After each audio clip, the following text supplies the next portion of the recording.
So, ito ang aming breakfast for today. Tadan! Yung breakfast namin, hindi namin masyadong pinag-isipan. Basta pagbukas ng rep, kung ano lang yung nakita namin, yun yung lulutuin namin.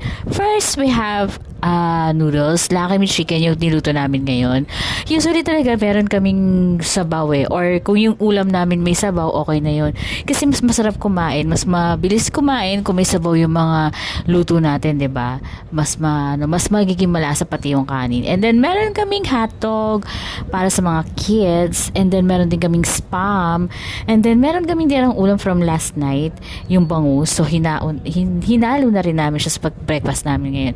So yun guys, kung meron guys suggestion, comment nila below. Follow me guys. Pwede ako makatap na star. So magandang umaga sa ating lahat.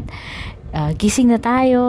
O nga pala, Sunday nga pala ngayon, no? So, don't forget mag-church, 'di ba?